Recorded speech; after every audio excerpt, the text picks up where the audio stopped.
Hi, welcome to Prime Recap. He dreams of becoming a member of the largest group of insane villains in Hong Kong, until the day he meets an underprivileged community full of kung fu masters that causes him to awaken his power. Today we will recap the story of the 2004 movie, Kung Fu Hustle. When his wife is arrested, the leader of the crocodile gang goes to the police station, together with some of his men, to punish those responsible. After beating the policeman, the man spits in his face and drops a pot of hot water on him. After leaving the place, they realize that something is wrong. The streets are deserted and their car has disappeared. At that moment, the gang leader orders his wife and his men back to the police station, but the policemen lock the doors and windows to prevent them from entering. Soon after, dozens of armed men approach. They are members of the Axe Gang, and immediately start shooting at the rival group. The leader of the crocodiles tries to escape, but has his leg cut off when one of the suits throws an axe at him. Some then takes another axe to finish the job. The only survivor of this attack is the gangster's wife. Some then states that he does not take the lives of women and asks the young woman to leave. However, when she turns her back on him, the man shoots her in cold blood. This was just one of several crimes committed by the ruthless Axe Gang that year. Absolutely no one is safe with these criminals on the loose. Only in the poorest districts, in which gangs have no interest, can people live in peace. One of the communities least affected by the gang dispute is Pig Sty Alley.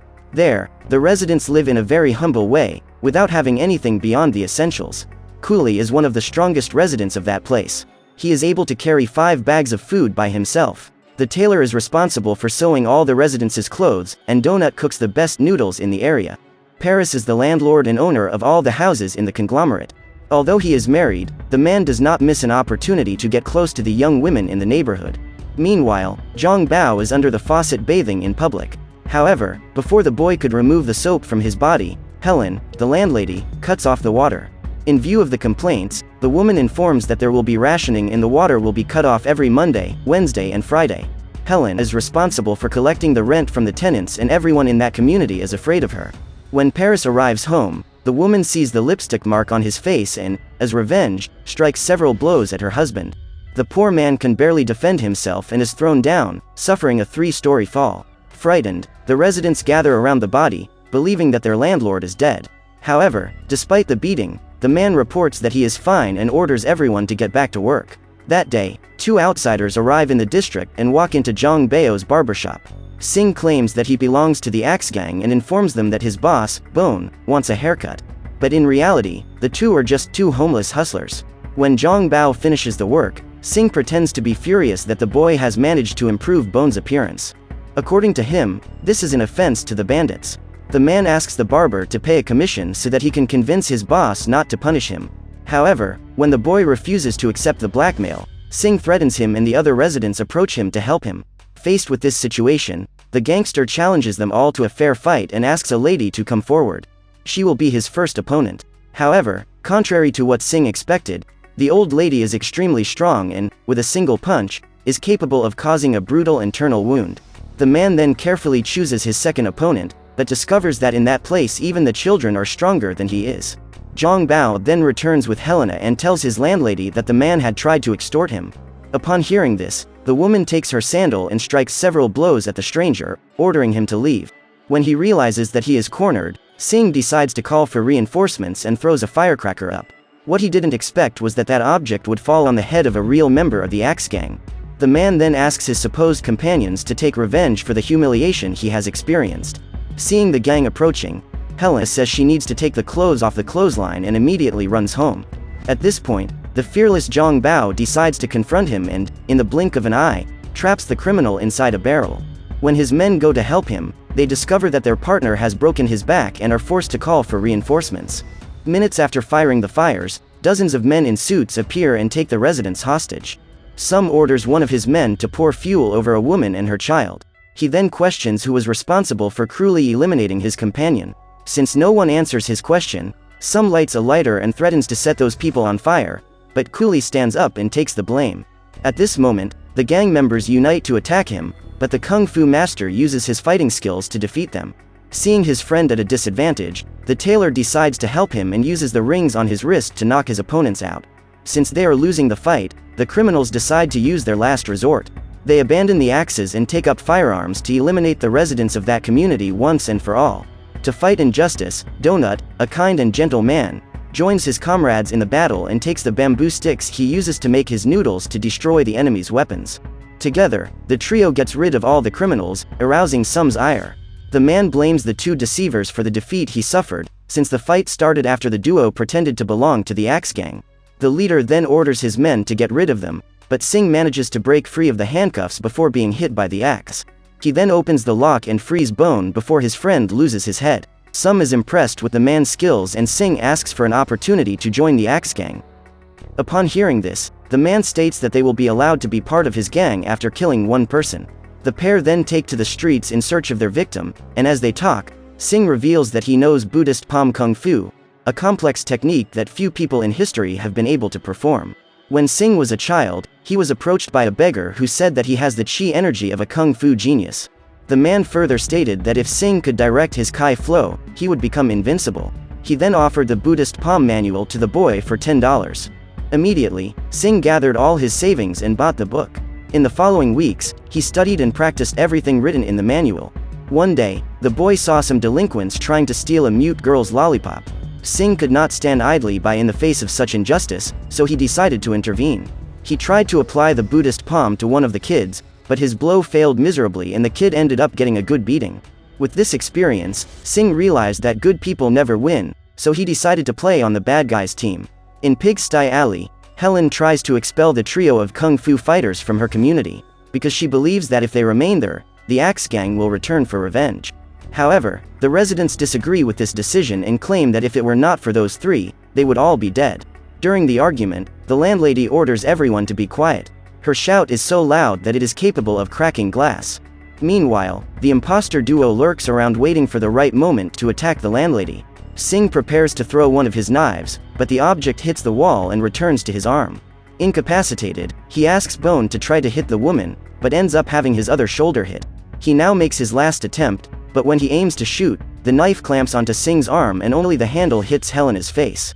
The woman looks for the person responsible for throwing that thing, and upon realizing he has been discovered, Bone grabs a basket and uses the object to defend himself. The problem is, in doing so, he drops poisonous snakes on top of Singh and the man is bitten. The pair try to escape and split up to confuse the woman, but Helena is extremely fast and uses her super speed to chase Singh. However, while dodging a truck, she has an accident and her body is crushed when she crashes into a sign. Singh takes the opportunity to escape and hides on top of a tower in the middle of the city. His lips are swollen from the snake venom and he is in great pain. As he punches the steel walls, his wounds gradually heal, but the place is eventually destroyed by his blows. Minutes later, the pair meet again and Singh is ready to carry out his next crime. Bone is surprised by his friend's rapid healing ability. At the headquarters of the Axe Gang, Sum is visited by two special guests. They are the greatest warriors in the world, second only to the Beast, who is in prison. Now they are the best chance for Hong Kong's most feared gang to get their revenge. At that moment, in Pig Sty Alley, Helen allows Buddha to choose the fate of the fighters. She swings dozens of sticks, and then chooses one of them.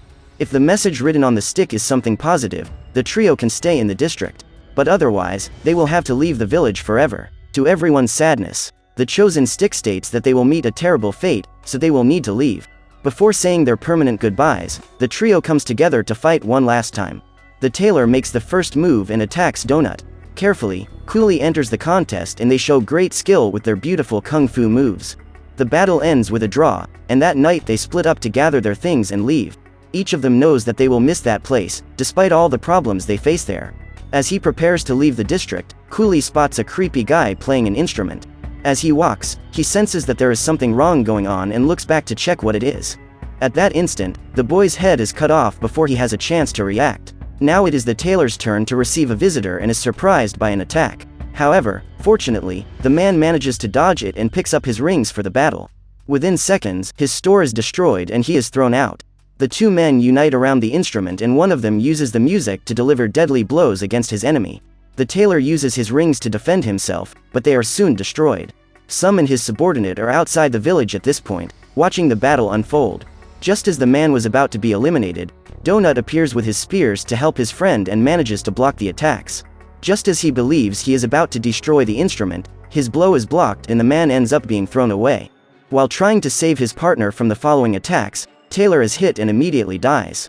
Donut would be next to be eliminated if not for Helena, who rips the strings off the instrument with her terrifying scream. The invaders go after her, but are surprised by Paris.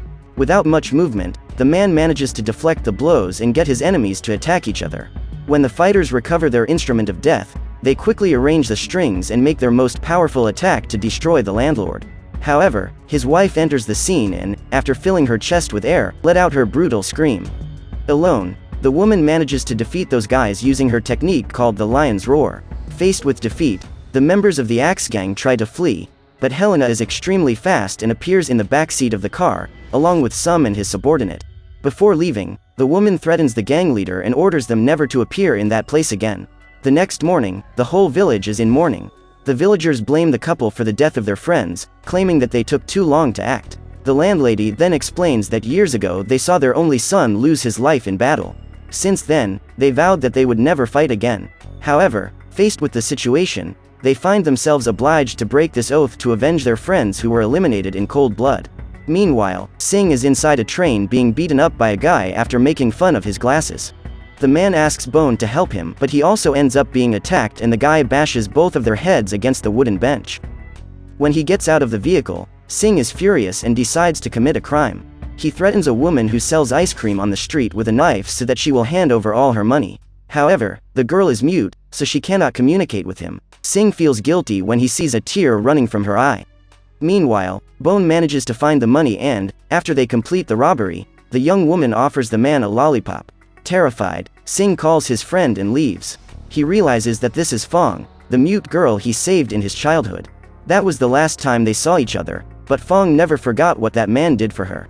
Before leaving, Singh knocks the lollipop out of the young woman's hand and then runs away. When they are a few meters away, he hands the coins to Bone and orders his partner to leave. From that moment on, they will no longer work together. Soon after, Singh sits down on the sidewalk and regrets what has happened. He is sorry that he has chosen the path of evil. Just then, two men approach and take the man to their boss. When they meet, Sum informs him that, from now on, Singh is officially a member of the Axe Gang. As his first mission, he will have to break into a psychiatric hospital and free Beast, the strongest kung fu fighter in the world. He will have exactly 5 minutes to follow all the instructions on the map and free Beast from his cage. Singh walks frightened through the corridors until he reaches his final destination, the last cell. In front of that door, he sees a stream of blood flowing in his direction, but this is only a trap of his own mind. With a small piece of wire, Singh is able to open the prison door and is surprised to see an elderly man inside. When they return to the bar, Sum and his men cannot believe that this old man is, in fact, the world's greatest killer. So the gang leader asks him to prove that he really is a great master of evil. One of the guards punches Beast in the face, hoping that he will react. However, his blows are not able to cause even a scratch on the old man, who directs him to attack harder. The man takes the gun from the security guard's hand and shoots himself in the head. However, before the bullet can hit him, he grabs it with his own fingers. After the demonstration, the man states that in the world of Kung Fu, speed defines the winner. Surprised by the old man's performance, the leader orders all his men to bow down before him. Not satisfied with this demonstration, Beast strikes a blow on the dining table and knocks down part of the wall, causing panic among the bar patrons. The man reveals that he never escaped from prison because he had not found a worthy opponent. Now that he will have the opportunity to duel against great fighters, the old man is happier than ever and guarantees that he will eliminate the couple without charge, just for the pleasure of facing worthy opponents. While most of the customers flee in fright, Beast manages to detect the presence of the wrestling couple, who remain seated, as if nothing has happened. They inform him that they are not there to duel Beast, their goal is only to destroy the Axe Gang. Helen informs him that she has brought Sum a gift, a gigantic funeral bell. However, Beast continues to insist on dueling with the couple and a violent fight breaks out. The duo lands several blows to the villain's head, but nothing is enough to knock him out. On the other hand, Beast manages to knock them out with a single punch. The battle continues and the couple is humiliated in that fight. Seeing her husband wounded, Helena decides to use her most powerful resource. She gathers as much air as possible in her lungs and screams in the direction of her enemy. As incredible as it may seem, the walls are destroyed, but the villain is still standing. The former inmate attacks the woman and Paris steps up to help her. He tries once again to defeat Beast, but is unsuccessful. In the meantime, Helena gets up and joins her husband in the battle. Both are thrown far away and Helen has the idea of using the bell to defeat him. She rips the top off the bell with a few blows, while trying to protect herself from the attacks. When she finally manages to open the other end of the bell, the woman uses the object as an amplifier to increase the power of her roar. This time, Beast fails to block the attack and is swept from that place along with all the furniture. The walls are completely destroyed and the floor is covered with debris. Then the couple approaches their opponent and Helena prepares to deliver the final blow. At this point, Beast assumes his defeat and the woman decides to spare him. What Helen didn't expect is that she and her husband would be stabbed in such a treacherous way. While the trio is being held, some orders Singh to hit the couple over the head with a piece of wood. However, contrary to his superior's orders, the man attacks his boss and then strikes Beast in the head. The old man then gets up and is furious. He lands a killing blow on Singh's chest and knocks him to the ground. As if this revenge wasn't enough, he hits the man several times in a row in the face. His punches are so hard that Singh's head sinks to the ground. When the criminal realizes what has happened, he realizes that the couple has managed to escape and has taken the young man along with them. Singh is displeased with the old man for letting his enemies escape.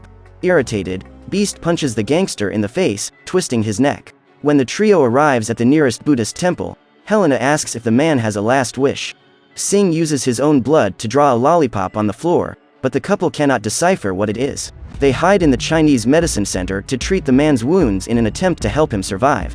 After covering his body with medicinal herbs, the couple bandages the young man to enhance the effect of the treatment. Minutes later, Singh's body fully recovers and he is now stronger than ever. The man takes the couple back home and tends to their injury.